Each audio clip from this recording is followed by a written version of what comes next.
প্রিয় ভাইয়েরা আমার, কোরবানি কার উপরে ওয়াজিব? গত জুমায় বলেছি, কোরবানি সুস্থ মস্তিষ্ক সম্পূর্ণ, মুকিম, স্বাধীন নারী ও পুরুষের উপরে যদি তাদের কাছে কোরবানির 3 দিনে 7.5 ভরি স্বর্ণ কিংবা 52.5 ভরি রূপা কিংবা এর সমমূল্যের নগদ টাকা বা ব্যবসায়ী পণ্য বা এমন কোনো বস্তু যা তার প্রয়োজনে লাগে না, এই রকম প্রয়োজনের অতিরিক্ত কোনো সম্পদ যদি তার কাছে থাকে, তাহলে ওই ব্যক্তির উপরে কোরবানি ওয়াজিব হয়ে যায়। ওই ব্যক্তির উপরে কোরবানি ওয়াজিব হয়ে যায়। অনেক ক্ষেত্রে দেখা যায় এমন মানুষ আছে যে তার কিছু জমিন এমন আছে যেই জমিনগুলি চাষাবাদ করা হয়, চাষাবাদ করার দ্বারা সেখান থেকে ধান হয়, ভুট্টা হয়, ডাউল হয়। তো এই রকম যেই ফসলি জমিন আছে, এই ফসলি জমিনের বাইরেও তার অতিরিক্ত কিছু জমিন আছে যেগুলা পতিত পড়ে থাকে, যেই জমিনগুলা থেকে কোনো ফসল আসে না। তো ওই লোকের কাছে যদি নগদ টাকা পয়সা নাও থাকে, এই রকম প্রয়োজনের অতিরিক্ত নগদ ফসলি জমি পড়ে থাকার দ্বারা ওই লোকের উপরে কোরবানি ওয়াজিব হয়ে যায়। কোরবানি কি হয়ে যায়? ওয়াজিব হয়ে যায়। প্রয়োজনের অতিরিক্ত বাড়ি যদি কারোর কাছে থাকে, সেটা তার শুকনা না, যেখানে সে থাকে না, বসবাস করে না। অনেক ভদ্রলোক এমন আছে যে তার ঢাকাতে একটা বাড়ি আছে, গ্রামেও একটা বাড়ি আছে, ঢাকারটা ভাড়া দেওয়া, গ্রামেরটাই থাকে, কিংবা গ্রামেরটা এমনি পড়ে আছে, থাকার মতো বাড়ি ঘর, কিন্তু সারা বছরও তার প্রয়োজন হয় না। শহরেরটাই সে থাকে, যদিও নগদ টাকা নাই, এই ব্যক্তির কাছে নিসাব পরিমাণ টাকা নাই, ওই বাড়ি থাকার কারণে তার উপরে কোরবানি ওয়াজিব হয়ে যায়। কোরবানির নিসাব আর যাকাতের নিসাবের ক্ষেত্রে কিছুটা পার্থক্য আছে। যাকাতের নিসাব স্থাবর সম্পত্তির কারণে তার উপরে যাকাত আসে না, কিন্তু কোরবানির অনেক ক্ষেত্রে দেখা যায় প্রয়োজনের অতিরিক্ত যে স্থাবর সম্পত্তি আছে, এইটা তার কাছে থাকার কারণে, তার মালিকানায় থাকার কারণে তার উপরে কোরবানি ওয়াজিব হয়ে যায়। যাকাতের সম্পদ 1 বছর ঘুরতে হয়, আর কোরবানির সম্পদ 1 বছর ঘোরা লাগে না। কোরবানির 3 দিনের মধ্যে প্রয়োজনের অতিরিক্ত তার মালিকানায় 52.5 ভরি রূপা ক্রয় করা যায়। বর্তমান বাজারে সম্ভবত 1,76,000 বা 77,000 টাকার মতো বর্তমান বাজারে আসে। এটা প্রত্যেক দিন উঠানামা করে স্বর্ণ রূপার বাজার। তো তাতে আপনি 1,75,000-76,000 বা 1,80,000 টাকাই ধরেন, এই পরিমাণ নগদ অর্থ যদি কারোর কাছে থাকে কিংবা ব্যবসায়ী পণ্য থাকে, ডিপোজিটে থাকে, তাহলেই ওই ব্যক্তির উপরে কোরবানি ওয়াজিব হয়ে যায়। ওই ব্যক্তিকে কোরবানি করতে হবে। প্রিয় ভাইয়ের আমার, কয় ধরনের পশুতে কোরবানি করা যায়? 6 ধরনের পশু দিয়ে কোরবানি করা যায়। গরু, উট, মহিষ। গরু, উট, মহিষ, ভেড়া, দুম্বা, ছাগল। ভেড়া, দুম্বা, ছাগল, এই 6 ধরনের পশু দিয়ে কোরবানি করা যায়। যেই পশুর পুরুষ পশু দিয়ে কোরবানি করা যায়, ওই পশুর মাদি পশু দিয়েও কোরবানি করা যায়। মানে পুরুষটা দিয়ে যেমন করা যায়, নারী যেটা, মাদি যেটা বাচ্চা দেয় যেই পশুটা, ওইটা দিয়েও কোরবানি করা যায়। উট, উটনির ক্ষেত্রে বয়স হলো 5 বছর। 5 বছর বয়স হলে 5 বছর বয়সী উট, উটনি দিয়ে কোরবানি করা যাবে। গরু, মহিষ 2 বছর বয়স হতে হবে। কয় বছর? 2 বছর বয়স হতে হবে। ছাগল, ভেড়া, দুম্বা 1 বছর বয়স হতে হবে। ভেড়া, দুম্বা যদি বয়স 1 বছর নাও হয়, 6 মাসের বেশি হয়, আর দেখতে এমন হৃষ্টপুষ্ট যে 1 বছরের মতো মনে হয়, তাহলে এমন হৃষ্টপুষ্ট ভেড়া, দুম্বা 6 মাসের বেশি বয়স হলে সেগুলো দিয়েও কোরবানি করা জায়েজ আছে। আমাদের দেশে যদিও ভেড়া, দুম্বার ব্যবহার কম, ছাগলের ব্যবহার বেশি। অনেকে আছে ভেড়া, দুম্বার উপরে কিয়াস করে ছাগলকেও 1 বছরের কম ছাগলের উপরে ছাগল দিয়ে কোরবানি করে। কোরবানি হবে না। ছাগলের ক্ষেত্রে ফতুয়ার কিতাবে একদম স্পষ্ট লেখা, 1 বছর বয়স হতে হবে, পূর্ণ 1 বছর। প্রশ্ন হলো, হুজুর এই 1 বছর যে এটা কি চন্দ্র বছর নাকি ইসাই সন নাকি বাংলা বছর, কোনটা? এক্ষেত্রে আরবি যেই মাস গণনায় আছে, হিজরি যেই সন গণনায় আছে, এই চন্দ্র বছর হিজরি বছর গণনা করতে হবে। এটাই কম সময় লাগে। তো এইটাই হলো মূল হিসাব। আরবি বছরে যদি কোনো পশুর 2 বছর হয়ে 1 বছর হয়ে যায়, ছাগল, ভেড়া, দুম্বা, গরু, মহিষের ক্ষেত্রে 2 বছর হয়ে যায়, উট, উটনি, আপনার 5 বছর হয়ে যায়, তাহলেই সেটা দিয়ে কোরবানি করা যাবে। প্রশ্ন আসবে, হুজুর গরু, মহিষ, ভেড়া, দুম্বা, উট, উটনি এগুলার কোনোটাই তো আমরা লালন পালন করি না, আমরা তো কৃষকের কাছ থেকে আমরা এটা কিনে নিয়ে আসি, বাজার থেকে কিনে এনে কোরবানি করি। এক্ষেত্রে শরীয়তের মাসালা হলো, যিনি এটার বিক্রেতা তাকে জিজ্ঞাসা করা, ভাই এই পশুর বয়স কত? তিনি যদি বলে 2 বছর, তাহলে এটার বয়স আপনার কাছে যদি মনে হয় যে হ্যাঁ এটার বয়স 2 বছর হতে পারে, তাহলেই সেই পশু দিয়ে কোরবানি করলে কোরবানি হয়ে যাবে, যদিও এটার বয়স 2 বছরের চাইতে কম। এখন যদি গরু বিক্রেতা কিংবা ছাগল বিক্রেতা কোনো ধরনের খেয়ানত করে, তো বাইনাহু ওয়া বাইনাল্লাহ, মুআমালা আল্লাহ এবং তার সাথে, আপনার কোরবানি হয়ে যাবে। আমাদের দেশে অনেক মুরব্বীরা আছে, দাঁত ভাঙা নিয়ে তাদের একটা অভিজ্ঞতা কথা তারা বর্ণনা করে থাকে। দাঁত ভাঙার বিষয়টা শরীয়তে বিবেচ্য নয়, তবে অনেক মুরব্বী দাঁত ভাঙার বিষয়টা দিয়েও পশু 2 বছর বয়স হয়েছে কিনা এটা তারা চিনতে পারে, বুঝতে পারে। তাদের এই চিনতে পারা, বুঝতে পারাটার দ্বারা কোনো অসুবিধা নাই, কিন্তু দাঁত ভাঙাটা শরীয়তের দলিল না। অনেক পশু আছে বয়স হয়ে গেছে, দাঁত ভাঙে নাই, তো দাঁত না ভাঙার কারণে কোরবানি হবে না, বিষয়টা এমন না। দাঁত না ভাঙলেও কোরবানি হবে। আবার অনেক পশু এমন আছে বয়স হয় নাই কিন্তু দাঁত ভেঙে গেছে, হতে পারে এমন, কিন্তু তারপরও ওই পশু দ্বারা কোরবানি হবে না যদি বয়স না হয়ে থাকে। এই জন্য এক্ষেত্রে যিনি পশুর লালন পালন করেছে তাকে জিজ্ঞাসা করা, তিনি যা বলবে সেইটার উপরে বিশ্বাস করেই আমল করা। প্রিয় ভাইয়ের আমার, এমন দুর্বল কৃষকায় পশু যে নিজে নিজে স্বাভাবিকভাবে জবেহের স্থান পর্যন্ত হেঁটে যেতে পারে না, এমন পশু দিয়ে কোরবানি করা জায়েজ নাই। অন্ধ পশু দিয়ে কোরবানি করা জায়েজ নাই। এমন পশু যার শরীরের কোনো অঙ্গ আপনার অর্ধেকের চাইতে বেশি কাটা কিংবা নষ্ট কিংবা বিকলাঙ্গ, এমন পশু দিয়ে কোরবানি করা জায়েজ নাই। এমন পশু যার শিং ভেঙে মগজ পর্যন্ত দেখা যাচ্ছে, এমন পশু দিয়ে কোরবানি করা জায়েজ নাই। সুস্থ পশু ক্রয় করে নিয়ে আসছেন ধনী মানুষ, এই পশু আপনার কাছে আসার পরে এটা অসুস্থ হয়ে গেছে, এমন অসুস্থ হয়েছে যে এমন ত্রুটি পশুর মধ্যে এসেছে যেই ত্রুটি থাকার কারণে এই পশু দিয়ে কোরবানি করা জায়েজ না, কোরবানি করা যায় না। তাহলে সেক্ষেত্রে ব্যক্তি যদি ধনী হয়, এই পশুকে বিক্রি করে নতুন করে আরেকটা সুস্থ, সুন্দর, পছন্দসই একটা পশু ক্রয় করে নিয়ে এসে সেটা দিয়ে কোরবানি করবে। পক্ষান্তরে কোরবানিদাতা যদি গরিব হয়, যার উপরে কোরবানি ওয়াজিব নয়, বরং গরিব মানুষ সওয়াবের আশায় রবের সন্তুষ্টির জন্য নফল কোরবানির জন্য পশু ক্রয় করেছে, এই পশুর মধ্যে এমন ত্রুটি দেখা দিয়েছে যেই ত্রুটির কারণে কোরবানি জায়েজ হয় না, এই লোকের ব্যাপারে মাসালা কি, ইনি কি করবে? তো এই লোকের ব্যাপারে মাসালা হলো, তিনি ওই পশু দিয়েই কোরবানি করবে, তিনি ওই পশু দিয়ে কোরবানি করবে। তবে এই ক্ষেত্রে আরেকটা ভিন্ন মাসালা আছে। ধনী মানুষ কোরবানির পশু ক্রয় করে নিয়ে আসছে, কোনো কারণে এই পশু চুরি হয়ে গেছে কিংবা হারায় গেছে, ওই লোক পুনরায় আবার ওই পশুর জায়গায় আরেকটা পশু ক্রয় করে নিয়ে আসছে। কোরবানির আগের দিন আগের পশুটা আবার ফিরে পাইছে, এখন পশু তার কাছে কয়টা? 2টা।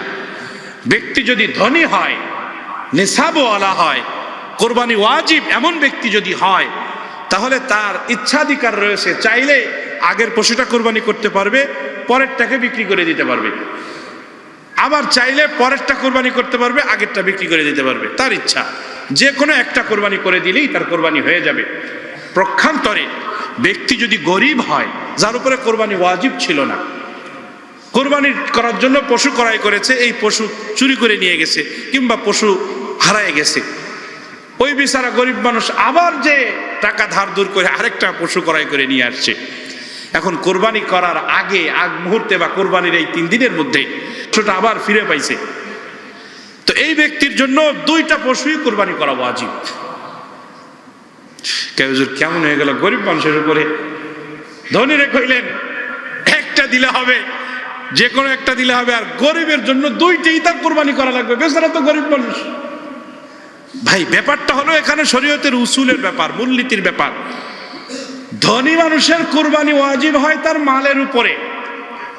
পশু যদি 10টা কিনে আর 10টাই চুরি হয়ে যায়, মনে করেন একটা কিনছে চুরি হয়ে গেছে, আরেকটা কিনছে মরে গেছে, আরেকটা কিনছে হারাই গেছে, আরেকটা কিনছে দোষ দেখা দিছে, তো ওই ব্যক্তির জন্য পুনরায় আবারও পশু ক্রয় করে কুরবানি করা ওয়াজিব। এটা হলো ধনী ব্যক্তির জন্য, কারণ তার কুরবানি ওয়াজিব হয় তার মালের উপরে। আর গরিব মানুষ যার উপরে কুরবানি ওয়াজিব নয়, নফল কুরবানি করে, তার কুরবানি ওয়াজিব হয় তার পশুর উপরে। তার কুরবানি ওয়াজিব হয় কিসের উপরে? পশুর উপরে। সে কুরবানির নিয়তে যতগুলি পশু ক্রয় করবে সবগুলি পশুকেই কুরবানির দিনগুলিতে তাকে কুরবানি করতে হবে। বুঝতে পেরেছেন প্রিয় ভাইয়েরা আমার? ধনী আর গরিবের এই মাসালাগুলিতে এই জায়গায় পার্থক্য আছে। কোরবানি মৌলিকভাবে দুই প্রকার, একটা হলো ওয়াজিব কোরবানি আর একটা হলো নফল কোরবানি। ওয়াজিব কোরবানি হলো মান্যতের কোরবানি, একটা হলো মান্যতের কোরবানি। ওয়াজিব কোরবানি আবার দুই প্রকার, একটা হলো নেসাবের কারণে ওয়াজিব, তার কাছে মাল আছে, ধনী, এই জন্য তার উপরে কোরবানি ওয়াজিব, এটা হলো এক প্রকার কোরবানি। এই রকম কোরবানি দাতা তার কোরবানির গোশত, কোরবানির চামড়া সেইটা নিজে খেতে পারবে, সমাজের ধনী গরিব যে কাউকে হাদিয়া দিতে পারবে, গিফট করতে পারবে। এমন কি কোনো বিধর্মীকে চাইলেও সে কোরবানির গোশত দিতে পারবে যদি কেউ চায়। অনেক হিন্দুরা আছে আমাদের প্রতিবেশী যারা গরুর গোশত খায়, যদি সে খায়, সে চায় তো তাকে দিতে পারবেন। আবার গরুর গোশত খায় না, ছাগল কোরবানি দিয়েছেন আপনি, প্রতিবেশী হিন্দু, সে চায়, পছন্দ করে, খায়, তো তাকে দিতে পারবেন আপনি, অনুমতি আছে। কোরবানির গোশত দেওয়া যায়, কিন্তু যাকাতের মাল দেওয়া যায় না। প্রিয় ভাইয়ের আমার, তো কোরবানির পশুর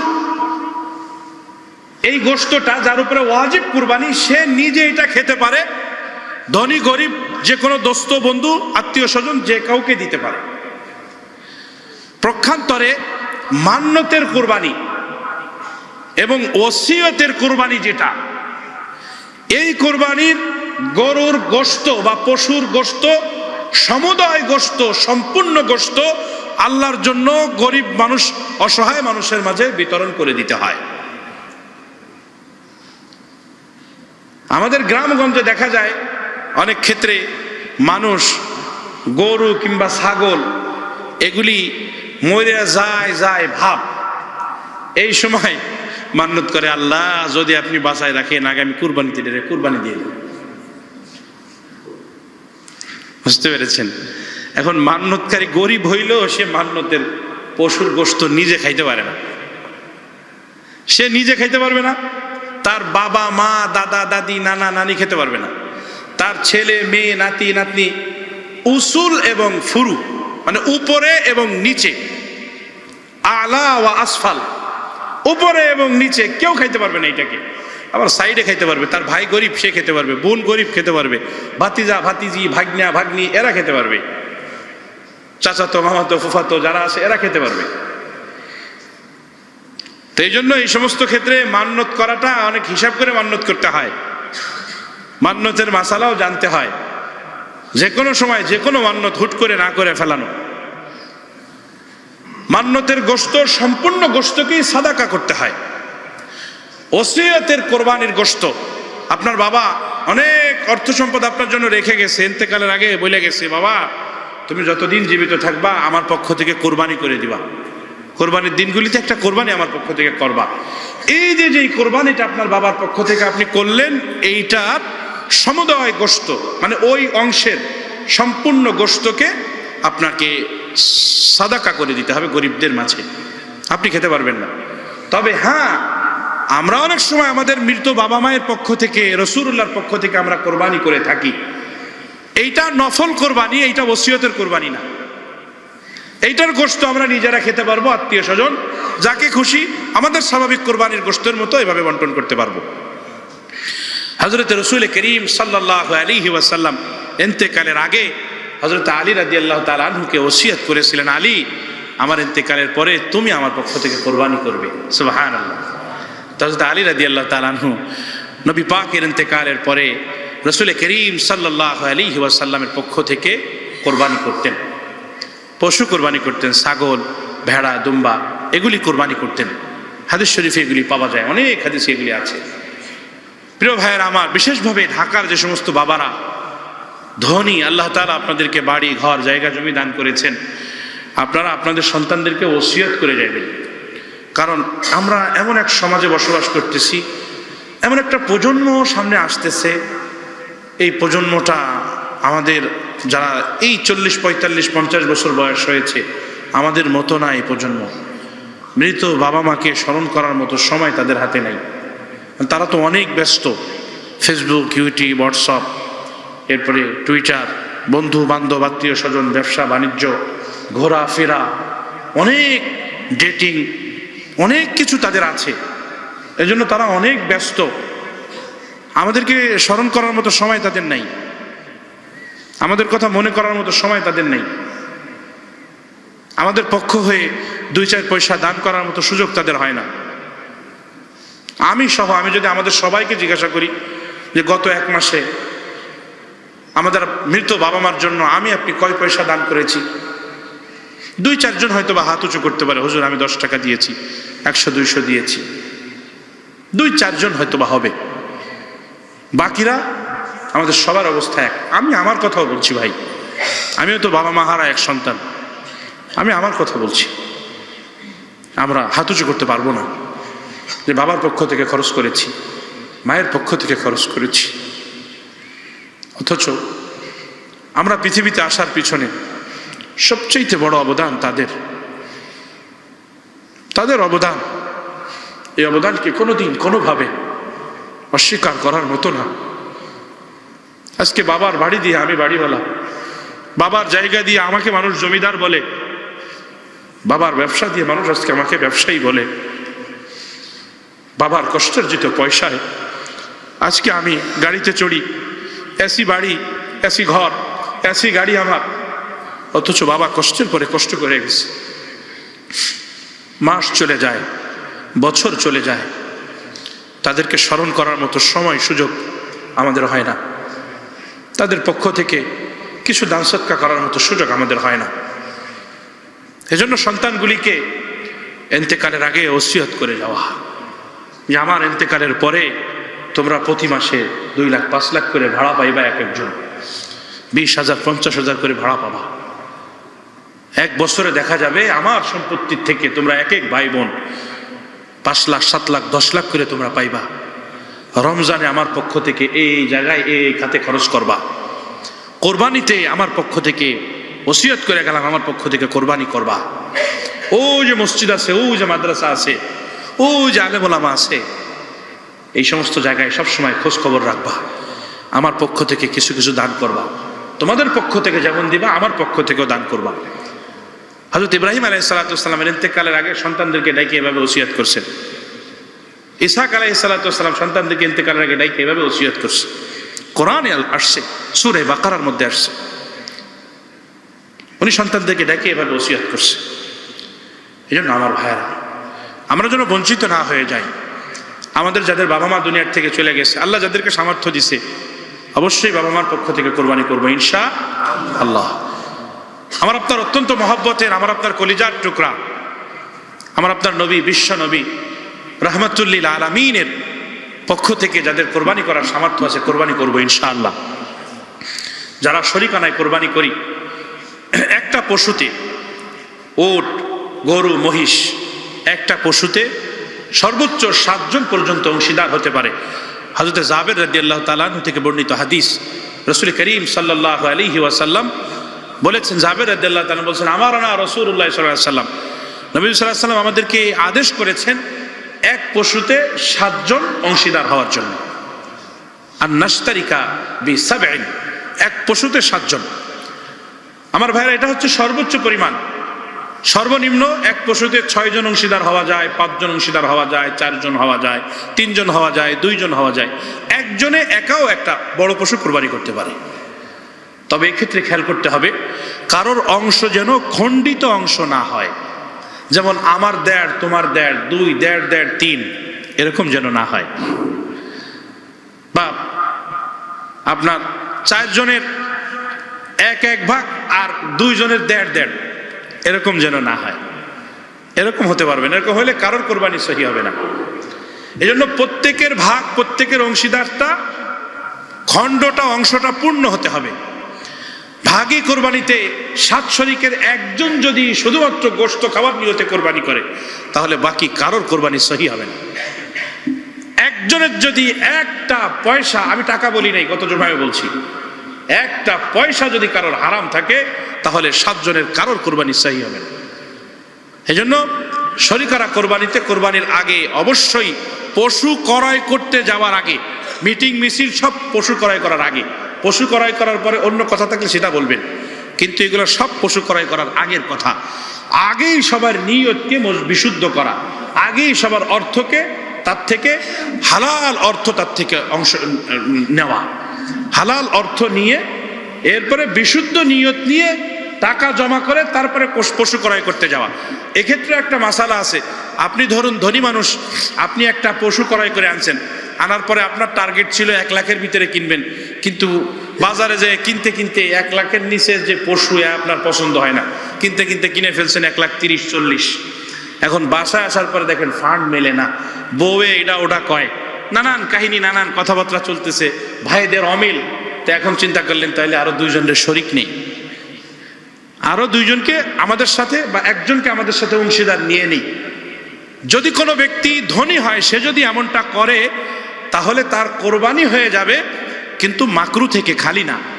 উত্তম হলো এই যে আরেকজনের যে অংশীদার বানাইছিল, ওই লোকের থেকে যে টাকাগুলো নিছে, এই টাকাগুলো সদকা করে দেওয়া। অংশীদারের সাথে কোরবানি দেওয়া যাবে, পশু ক্রয় করার আগে এটা নির্ধারণ করতে হবে। আর যদি ব্যক্তি গরিব হয়, তাহলে তো সুযোগই নেই এটার, যে পশু ক্রয় করে একটা আগে গরু আগে কিনি তো একটা, এরপরে দেখি লোক 2-3 জন নিয়ে নি, মনে আছে না কিছু কিছু এমন, এইটার তরিকা সহি না। আগে কার কার পক্ষ থেকে পশু ক্রয় করতেছেন এইটা আগে নিশ্চিত করতে হবে, এরপরে পশু ক্রয় করতে হবে।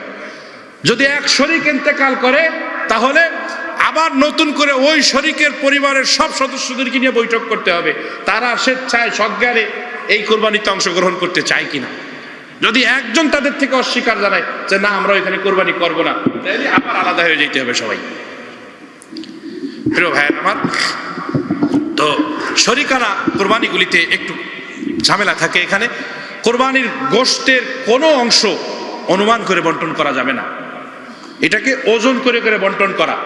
অনেকে আছে আমরা 2 জনে গেছিলাম বাজারে, এই জন্য এবারের কোরবানির গরুর খুরটা আমরা 2 জনে নেব, আছে না? কথা কয় না, সবাই কয় না, কয় কেমনে, কই হুজুর আমি তো এই কাম করি। এটা বলাও যাবে না, এটা করাও যাবে না, গুনাহ হবে। বলাও যাবে না, করাও যাবে না। এটা সবার 7 ভাগ করে দিবেন। কোনো লোক যদি আপনাকে দিয়ে যায়, তার ভাগেরটা দিতে পারে, আলহামদুলিল্লাহ, অসুবিধা নেই। কিন্তু সবকিছু ভুঁড়ি থেকে নিয়ে মাথা পা সব সমান সমান ভাগ করতে হবে। আল্লাহ আমাদের সকলকে বোঝার, মানার, আমল করার তৌফিক দান করে। আরো অনেক টুকরো টুকরো ক্ষুদ্র ক্ষুদ্র মাসালা আছে, যার যেটা প্রয়োজন হয় আল্লাহ পাকের মেহেরবানিতে আমাদেরকে জিজ্ঞাসা করবেন, ফোনে কিংবা সরাসরি, আমরা আপনাদেরকে বলে দেওয়ার চেষ্টা করব।